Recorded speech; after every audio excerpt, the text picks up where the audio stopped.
Hey, what's going on, everyone? Thanks for joining me. I'm Rick Harrison with MVP Realty down here in Southwest Florida. And today I'm going to be bringing you another market update for this past 7 days. And I'm just going to make sure this is all set up. All right.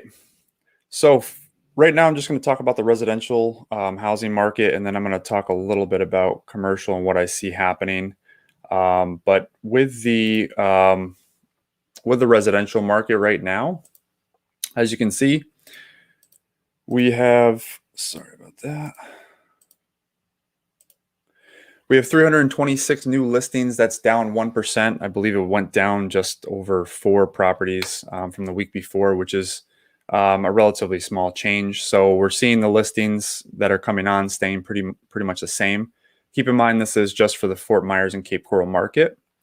Under contract, we saw that go up about 20 homes in the area. So that's up 3%. And then solds is also up 10%. So again, this is just sticking with the same trend that we've been seeing month over month since COVID hit. So as you can imagine, the inventory is extremely low.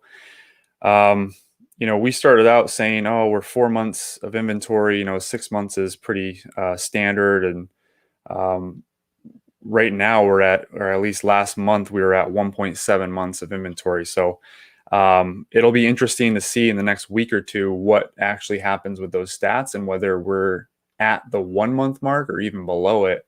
I don't think we'll be below it just because we haven't seen that many more being sold than coming on for new listings, but it still is diving. So that's pretty interesting. And kind of just to see what's going on in the market. So inventory was at 1.7 last month, which is a recap of really December stats.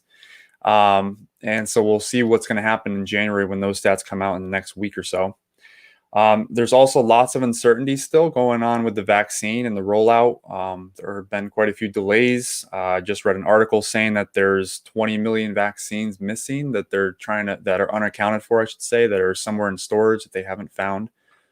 So that's going to have an effect on people, getting out, the economy picking back up. Also, if you've been paying attention to the stock market last week, it dipped 10%, which was a little bit reminiscent of last year around this time when COVID hit.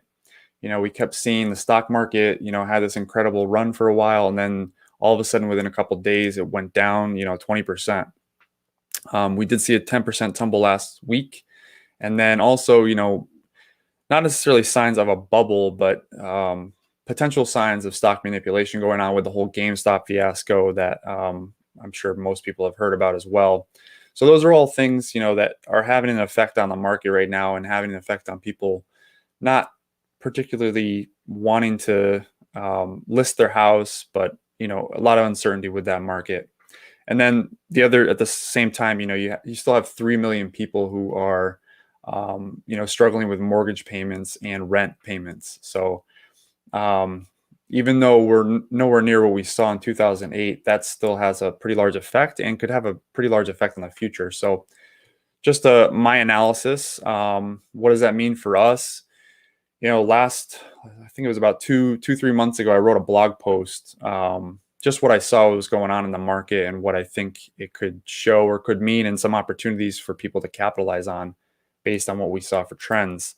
Thousands are still leaving major cities, so they're still going to rural areas, and that really goes back to a lot of the bigger companies aren't making it mandatory to work at an office or brick and mortar store anymore. So with less people having to go into the cities and work there, why would you want to pay higher rent? So of course you're going to move out to the rural areas and try to work from home in something that's a little bit more affordable than paying for premium price for a city space.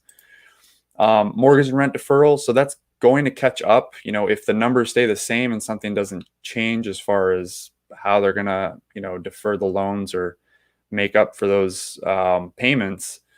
You're going to see things happen. It's going to end up, one, going to foreclosures and short sales, obviously, but two, think about all those people who are leaving their homes and their single family homes because they can't afford them. One, it puts them in a tough place because their credit scores are going to be affected by that. But two, there's going to be a rental shortage. If all the people who have that happen, there could be a rental shortage of some sort, which is not necessarily a bad thing. It's an opportunity for people who are looking to capitalize.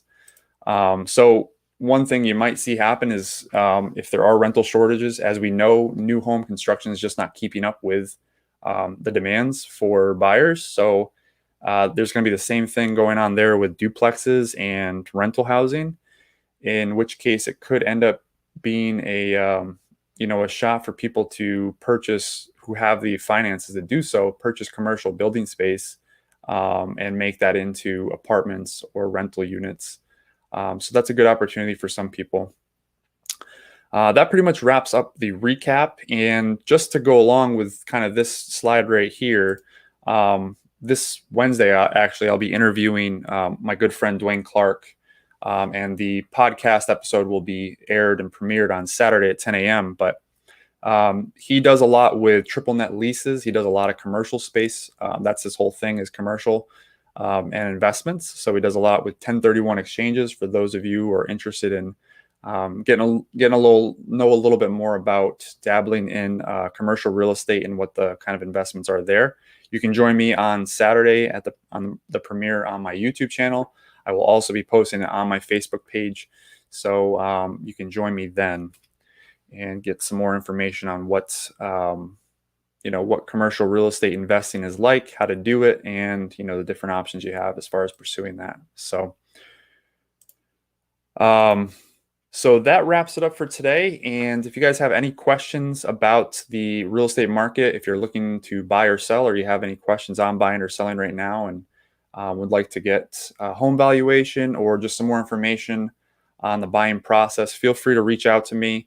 You can give me a call or shoot me a text at my number 239-310-5478, or you can visit my website anytime, 24/7. That's SWFL relocationteam.com. Otherwise, I hope to see you guys next week.